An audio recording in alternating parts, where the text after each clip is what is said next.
Hello बच्चों, चलिए हम डिस्कस करते हैं दिए गए पीडीएफ के सारे क्वेश्चंस को जो मैंने आपको 2 दिन पहले दे रखी थी। होपफुली आपने इसको डिस्कस कर लिया हो, सॉल्व कर लिया हो। ठीक है, let's start this session again.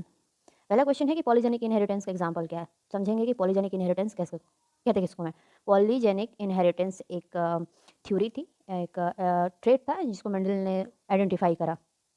Then उन्होंने कहा कि पॉलीजेनिक इनहेरिटेंस वैसे आपके कॉन्सेप्चुअल टर्म है जो जिनमें बहुत सारे जिन, मैक्सिमम 2 से ज़्यादा जिन, 2 से 3 या 3 से ज़्यादा जिन मिलकर किसी एक स्पेसिफिक कैरेक्टर को, लक्षण को कंट्रोल करते हैं, जैसे कि ह्यूमन स्किन कलर। होपफुली आपको ये बात समझ में आ गई हो। Answer will be 1। ठीक है, नेक्स्ट क्वेश्चन की तरफ बढ़ते हैं। प्लियोट्रोपी क्या है? आपको हम समझाना चाहते हैं कि प्लियोट्रोपी किसको कहते हैं। ठीक है, इसमें क्या होता है, पॉलीजेनिक इनहेरिटेंस के जस्ट अपोजिट होता है। ये होते हैं वैसे कैरेक्टर जिनमें बहुत एक ही जीन बहुत सारे कैरेक्टर को कंट्रोल करने की कोशिश करता है। पॉलीजेनिक इनहेरिटेंस में क्या था कि बहुत सारे जीन मिलकर एक कैरेक्टर को कंट्रोल करते थे, लेकिन प्लियोट्रोपी में क्या होता है कि बहुत सारे कैरेक्टर जो है सिर्फ एक जीन के द्वारा कंट्रोल होते हैं। इसका आंसर हो जाएगा फिनाइलकीटोनुरिया। ठीक है, आगे की तरफ बढ़ते हैं। थर्ड क्वेश्चन के बारे में देखते हैं। ह्यूमन क्रोमोजोमल नंबर्स होते हैं। हम पहले इसको समझने की कोशिश करते हैं कि क्वेश्चन कह रहा है। ह्यूमन क्रोमोजोमल नंबर्स यानी कि ह्यूमन के बॉडी में कितने क्रोमोजोम्स होते हैं। वैसे ह्यूमन के गैमेट में हाफ क्रोमोजोम होते हैं as compare to the body. Body हमारी डिप्लॉयड होती है, तो ह्यूमन बॉडी के सेल्स में वैसे तो डिप्लॉयड क्रोमोजोम्स होते हैं, लेकिन अगर बात स्पेसिफिक गैमेट की जाए तो वहाँ पे हैप्लॉयड क्रोमोजोम्स की संख्या होती है। उम्मीद है आपको ये मेरी बात समझ में आ गई होगी सॉरी। बढ़ते हैं नेक्स्ट क्वेश्चन की तरफ। फोर्थ, ऑटोजोम्स होते हैं। मैंने आपको पहले भी समझाया है कि ऑटोजोम्स क्या होते हैं। एक बार फिर से डिस्कस करने की कोशिश करते हैं। हमारे गैमेट में 23 क्रोमोजोम्स होते हैं, ठीक है, जिनमें से 22 क्रोमोजोम्स ऑटोजोम्स होते हैं, और सिर्फ एक जो क्रोमोजोम होते हैं, एक पेयर जो क्रोमोजोम होते हैं, 1 pair of chromosome sex chromosome होते हैं जो सेक्स को डिटरमाइन करते हैं। ठीक है, तो इसका आंसर हो जाएगा आंसर नंबर ए। आगे की तरफ बढ़ने की कोशिश करते हैं।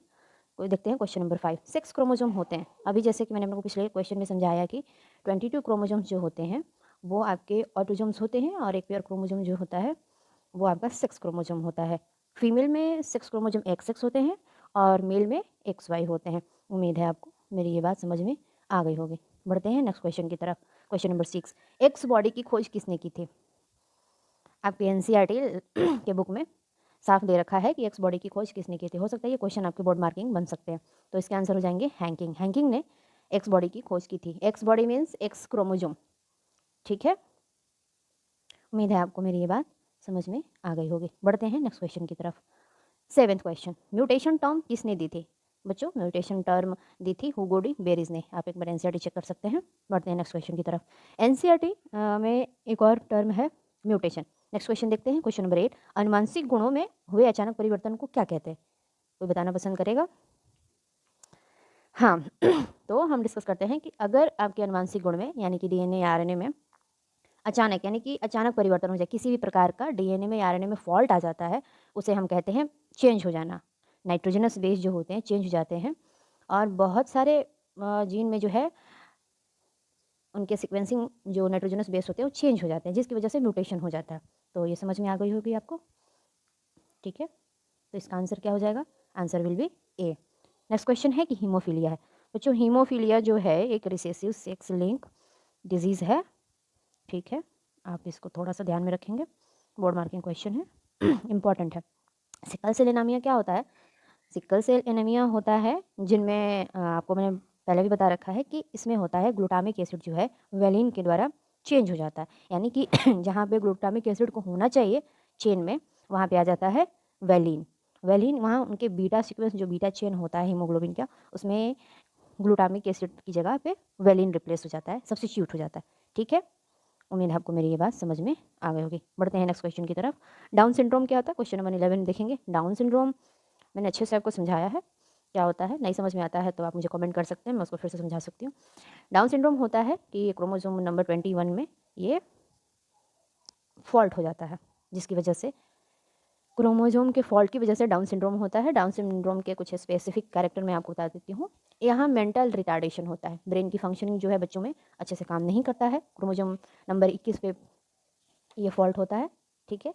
हाथ जो होते हैं, पाम जिसको बोलते हैं, हथेली, ये रूडिमेंटरी हो जाते हैं, सिकुड़ जाते हैं, ठीक है। मुझे उम्मीद है आपको ये बात समझ में आ गई होगी।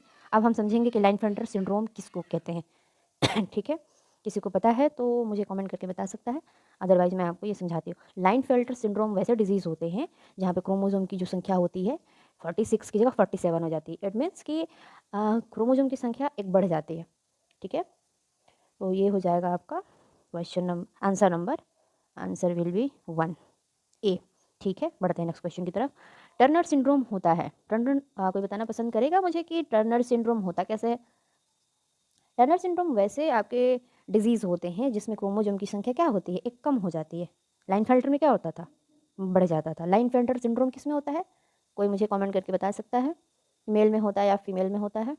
और टर्नर सिंड्रोम किस में होता है, मेल में होता है या फीमेल में होता है? 30 नंबर क्वेश्चन का आंसर होगा ए, ठीक है।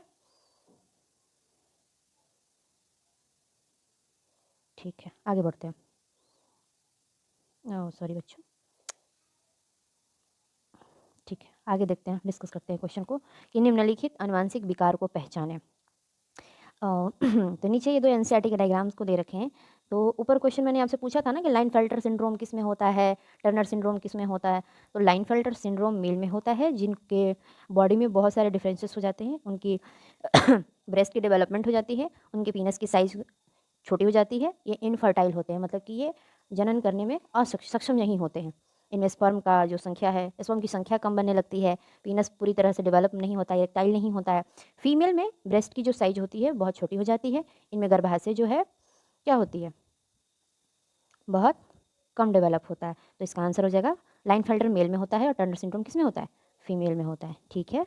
चलिए, तो इसका आंसर हम लेंगे क्या, आंसर हो जाएगा ए, ठीक है।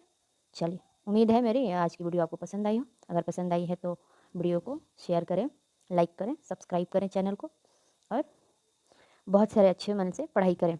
एग्ज़ाम्स आपके बहुत पास हैं, तो wish you best of luck for your again test series. Thank you, bye.